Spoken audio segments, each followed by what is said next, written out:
Live. Here's the question. Is today's rally the start of March Madness on Wall Street? We're covering it all, and we're going to try to make you money here, talking about the issues, stocks, oil, and the economy. Joining us, John Thomas Financial CEO Tom Valisis, who just returned from Saudi Arabia, so we'll get his perspective on that. PFC Energy Chairman Robin West, and Standard & Poor's Chief Economist David Weiss. Welcome to all of you. Well, listen, David, let's get right to you first. We got a good piece of economic data out this morning, but we also got lower oil prices. Give us your best guess. What caused this rally today? Well, the rally seemed to take off this morning, but the claims data that was a lot stronger than expected sets us up nicely for tomorrow's employment report. So if that follows through with the strong gain in employment, I think you'll see this rally continuing.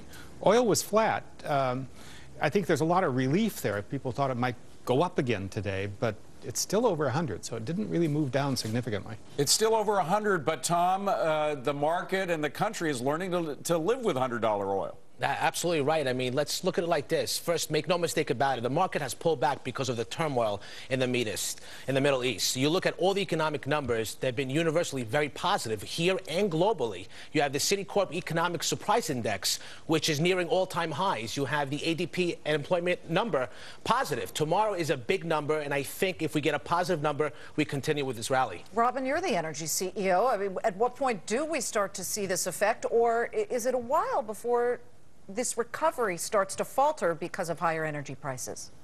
Well, I think the magic number is the price of gasoline, not the price of oil. And $4 gasoline would be bad news for the economy and really would start affecting discretionary spending in a lot of areas. Of course, David, we have $4.30 gasoline in Manhattan right now, but that's an anomaly. Let me ask you about the jobs numbers, though. We had such good numbers today. If tomorrow's numbers are disappointing, I mean, are we setting ourselves up for a fall with today's numbers? Well, that's a possibility, and certainly that happened last month when we got a very strong ADP number and then only a 37,000 job gain. So it could happen again. We're hoping we see a catch-up and we actually see a positive surprise on the employment report. Tom, everybody was worried that if Saudi Arabia can't fill the void of the countries that have strife in them right now, if somehow oil production went offline in Libya or Bahrain or some of the other nations, then what might happen? You've just come from there. What are your observations? You know, Liz, these are all great points, but I have to tell you, everyone in the Middle East is very optimistic for the future of what's going on in that region. I mean, you have the Gulf Corporate Council yesterday announced a rescue plan for those surrounding areas. I mean, right now, short term, it'll be risky and a little bit volatile in that market area, but overall, longer term, as opportunities emerge, hold on one second. There's Vice President Biden walking in right now to have this discussion, David, right. And obviously, as we said, we're watching this very, very closely because it's part of our economy. It's a big effort that we're looking at the moment of what's going to happen with all the spending. Robinson, I want to pick up on Tom's point for a second here because he said there's optimism right now in Saudi Arabia as we're moving forward. I was in Abu Dhabi last year, almost at exactly this time. There was a lot of optimism last year in Abu Dhabi. There was no sign at all of what was going to happen in Egypt, in Tunisia, in Libya, and possibly spilling over. So it's a day-to-day thing in the Mideast, isn't it? Well, it's a day-to-day thing in North Africa with Tunisia, Libya, and Egypt. The Gulf is different. It's longer term.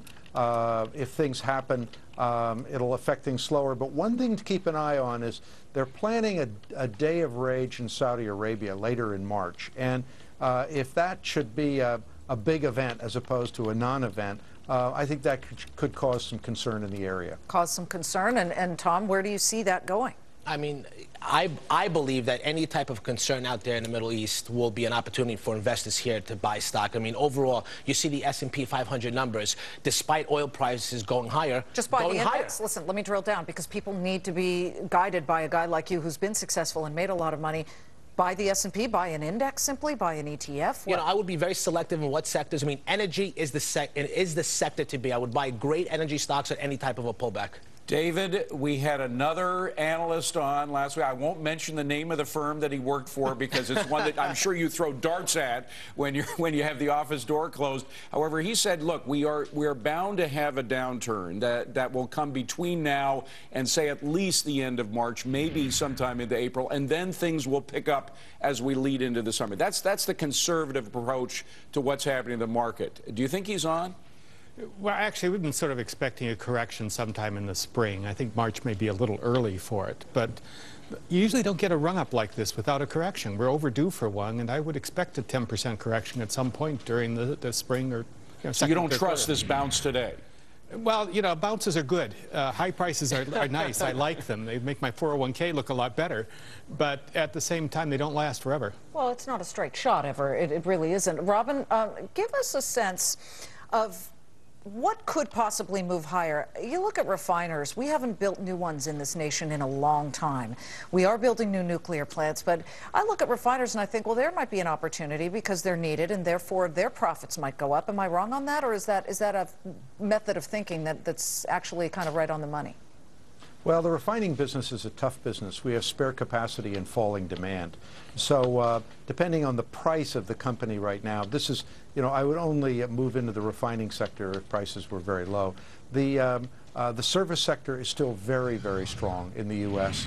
And the onshore oil business is also very, very robust. And there's some huge plays. There was a story on the front of the Financial Times today. U.S. production, oil production, is actually up in the United States. This is for the first time in a long time. So those are two sectors I'd look at closely. Tom, what about Saudi Arabia? They are now pumping about 9 million, just under 9 million barrels a day. They say they could up that to 12 million if things really got tough in places like Libya. But some people doubt that. Eric Bolling is wondering, geez, maybe they'd be lucky to get up to 10 million barrels a day. No, I think they're going to keep increasing production to really stabilize the turmoil out there, and that's going to affect us here. So, but are they at capacity already? No, they're not at capacity. I believe they can pump out more oil. I think they're going to pump out more oil. I think there's no question that the opportunities here and abroad are there right in front of us, and we have to take advantage of what's happening out there now on a longer-term perspective. David, I know we're jumping around from Saudi Arabia back to the U.S. and back, but bringing it back home again, we get the jobs number for the month of February on Friday. What are you expecting? We're looking for 170,000. We didn't revise it up with the ADP report because it's been so misleading in recent months, but I wouldn't be shocked at an upward surprise. An upward surprise. Robinson, we have had sort of a jobless recovery over the past year. Are we in step now for some kind of job recovery that will change significantly the unemployment figure? Not that I see. But again, I focus on the oil sector, and the challenge in the oil business is actually finding qualified people. We have lots of slots that are open. We can't fill them. In what areas specifically?